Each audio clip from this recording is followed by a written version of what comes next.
หยันมืนกลัวลื่นครับก็เลยไม่วิ่งไม่เล่นยังไม่เล่นครับโอ้โห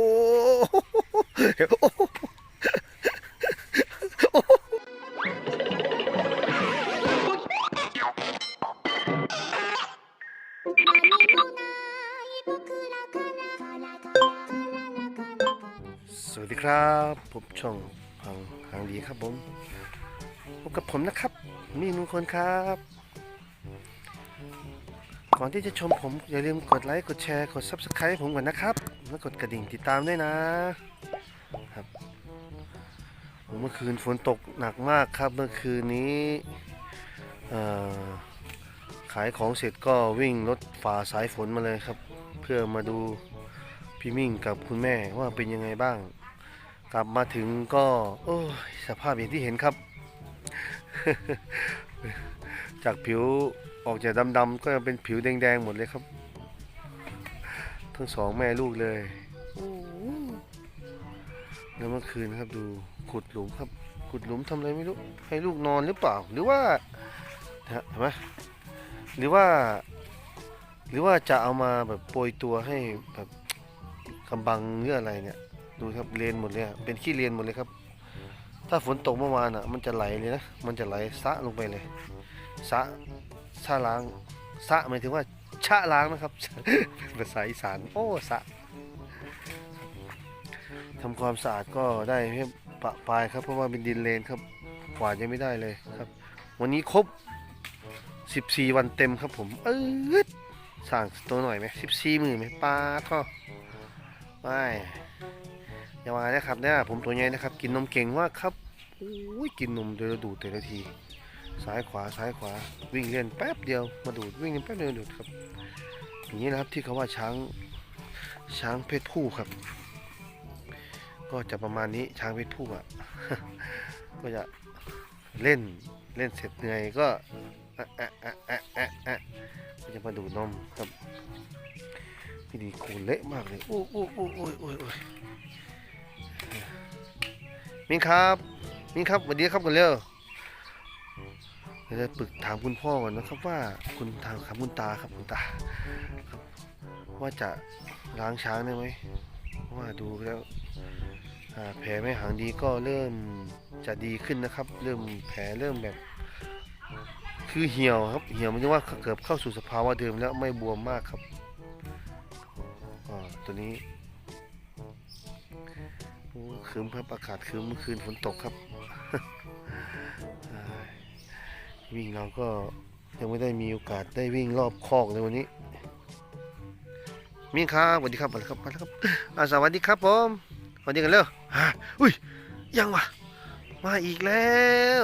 ผู้ใดนี่ตัวใหญ่ๆนี่มาอีกแล้วอุ้ยคันครับผมคันครับผมคันครับคันอันนี้ก็รู้หาตำแหน่งลูกว่าอยู่ตรงไหนเล่นครับเล่นดวงน้อยครับดวงน้อยเฮ้ยตาสั่งเลยเว้ยแม่เนี่ยจับแต่ของผมคุณแม่เนี่ยโอ้ยมันโอ้ยจับปั๊บก็ขึ้นปุ๊บเลยเนาะโอ้มาค้ำแลนี่ค้ำแลนะครับครับเช็คไม้คุณแม่เช็คไม้ของแท้ไหม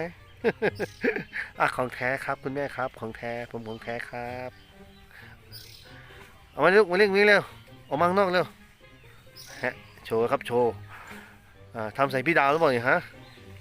จะบอกพี่ดาวเดี๋ยวฝากบอกพี่ดาวให้ผม14 วันนะพี่ดาวนะถ้าผมปีกว่ามันพี่ดาวแล้วไม่อยากจะคิดเลยพี่ดาวเขาบอกว่าคนอ้วนแต่ตัวเล็กเอ้ยไม่จริงครับไม่จริงอย่าไปเชื่อครับ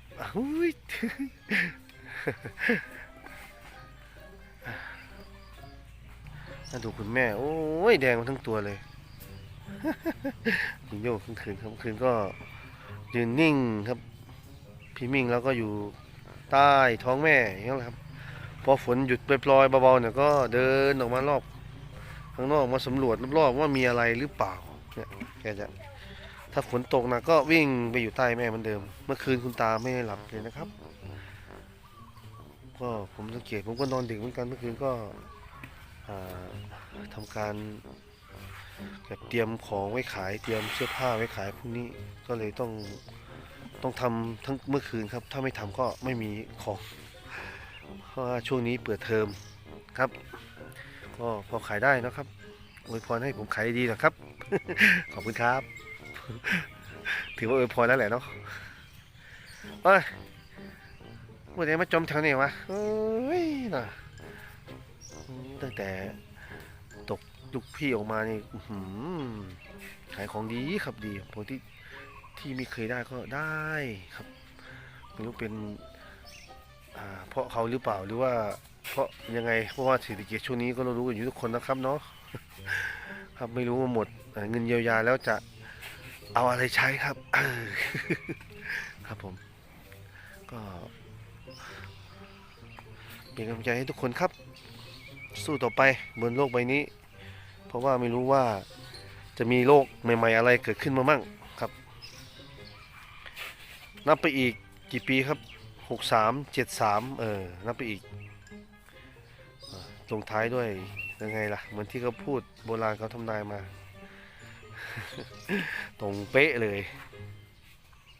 ครับมาดูอาการไม่หางดีนะครับว่าเป็นยังไงเดี๋ยวจะถ่ายไปดูข้างหลังนะครับก็เริ่มดีขึ้นเลยนะครับคุณหมอก็มาล้างแผลให้เมื่อได้ข่าวว่าเมื่อวานนี้มีคณะผู้หลักผู้ใหญ่ในจังหวัดมาเยี่ยมเยียนพี่มิ่งของเราโอ้ยบุญภาวาสนาแท้อยู่มาตั้ง3 4 5 ปีแล้ว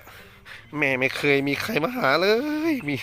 ผมมิ่งมาโอ้ยใครก็ไม่รู้โอ้ครับไม่รู้ฮะขอบพระคุณครับที่มีความเอ็นดูอาจจะไม่ใช่จุดประสงค์ของท่านที่มาชมพี่มิ่งเราแต่ก็แค่ผ่านๆมาก็ดีใจแล้วเนาะครับเนาะขอบคุณครับก่อนวันนี้มาจมแต่เศร้าถามว่ามันแฉะได้คุณพ่อวันนี้มันแฉะผมเล่นไม่ได้ครับมาแล้วครับมาแล้วครับมาแล้วครับมาแล้วครับมาครับอยากรู้อยากเห็นครับมาแล้วครับถอยหลังคืนฮึบไม่ยังวะเพราะวันนี้มาจมอย่างแต่เศร้าแถวะโอ้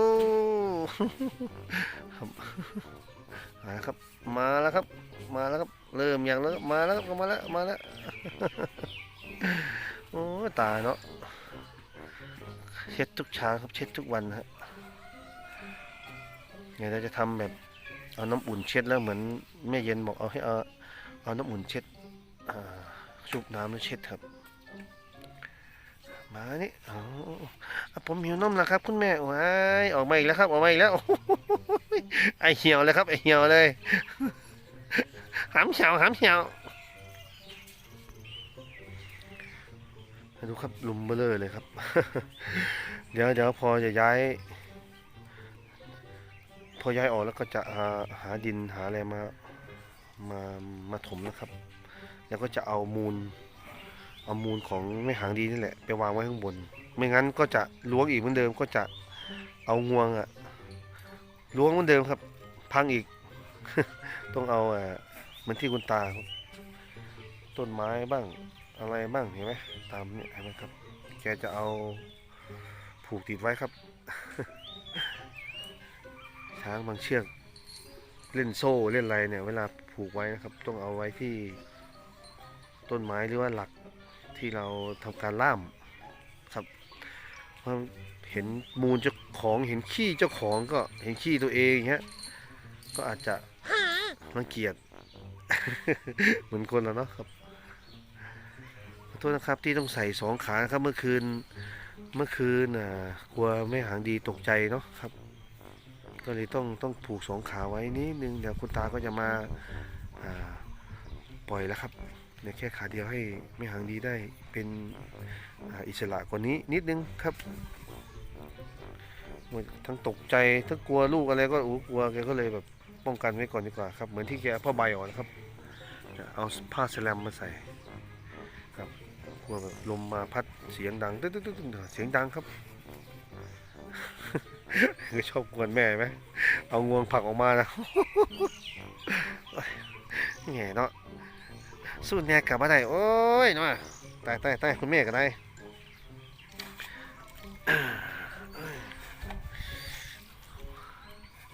ยังไม่ล่าเลยครับ หำน้อยหำน้อยพี่เสือบอกหำน้อย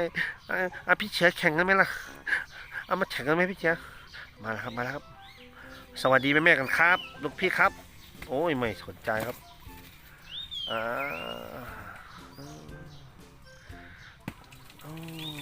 หิวนมนะครับอุ้ยช้างขี้ครับเราก็อย่าขี้ตามช้างนะครับ ว่าเราขี้เป็นช้างไม่ได้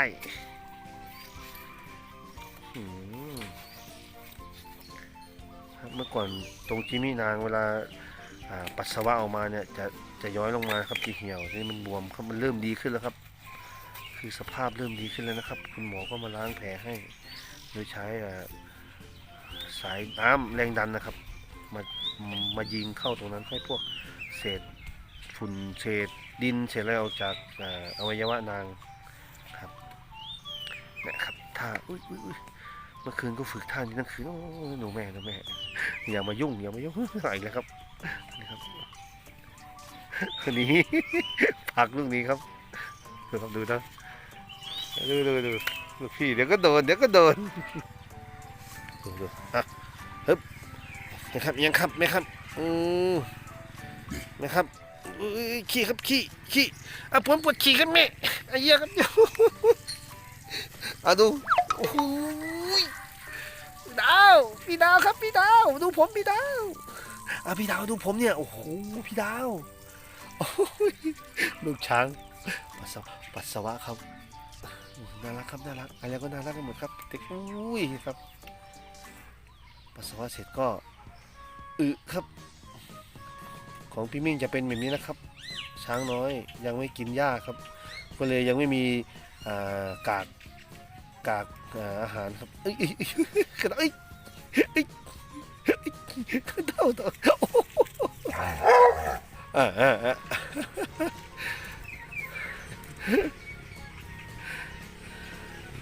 หิวนมแล้วครับ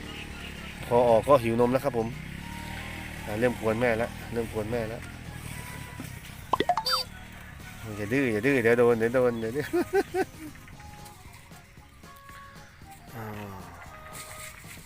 ผลักลูกออกเอางวงเผาบอกไปเข้าไม่ได้ครับตอนนั้นเพราะว่าแม่ไม่สามารถจะถางขาออกได้ครับเพราะว่าโดนผูกด้วยปอกขานะครับก็ป้องกันแม่หางดีตื่นนะครับบางทีก็อาจจะตื่นตกใจคุณตาก็เลยต้องผูกใส่ปอกขาไว้ครับเพื่อป้องกันทั้งตกใจทั้งห่วงลูกจะกลัวแบบตะเลิดไปเลยเลยต้องทำอย่างนี้นะครับก็โปรดใช้วิจารณญาณในการรับชมนะครับ เราไม่ได้ทำการจองจำตลอดเวลานะครับเนาะในพี่มิ่งยังไม่ค่อยเล่นนะครับดินยังเปียกครับไม่สนุกพี่มิ่งบอกหยันมืนกลัวลื่นครับ ก็เลยไม่วิ่งไม่เล่นยังไม่เล่นครับโอ้